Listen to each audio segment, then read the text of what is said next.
This video was sponsored by Back Specialist Hospital.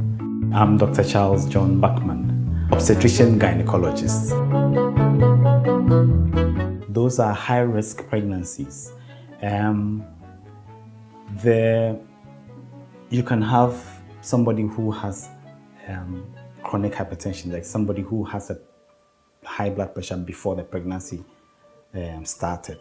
So somebody like that is termed a high-risk pregnancy because your BP can even go up and become worse with the pregnancy.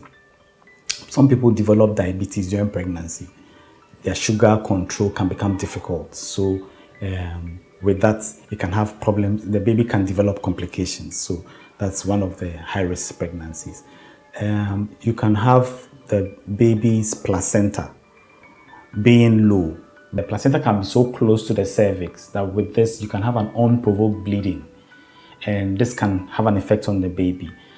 Sometimes you can start losing the fluid that protects the baby, liquor. You can start losing that even before it's time for labor.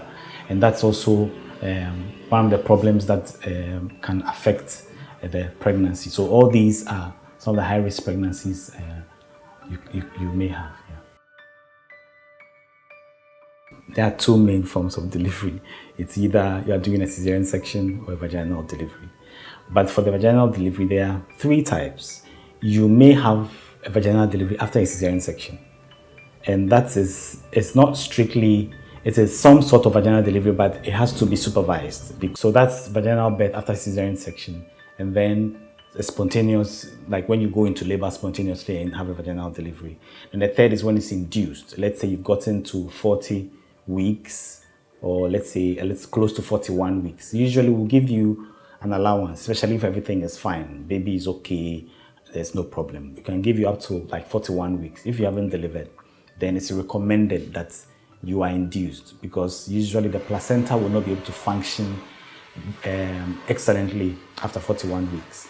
So we'll induce labor so that you deliver vaginally. So those are the three types of vaginal delivery. Then the other is cesarean section, where it is either a planned cesarean section or an emergency cesarean section. So an emergency will be, let's say you are in labor and then some complication happens. Let's say the heartbeat is going too fast, or let's say the labor is going too slowly, baby's head is stuck. So sometimes there could be complications during the labor, and so then it will be recommended to have an emergency cesarean section. So those are then the other one is a planned cesarean section, where the woman can request to have a cesarean section even though there's no problem. Or you've had, let's say, 2 previous cesarean sections. Usually you can't have a vaginal delivery after 2. So definitely then we'll plan a cesarean section after 2. Yes, you can. Interestingly, I understand in Brazil it's a very common occurrence. And worldwide, cesarean section rates have really risen compared to previously.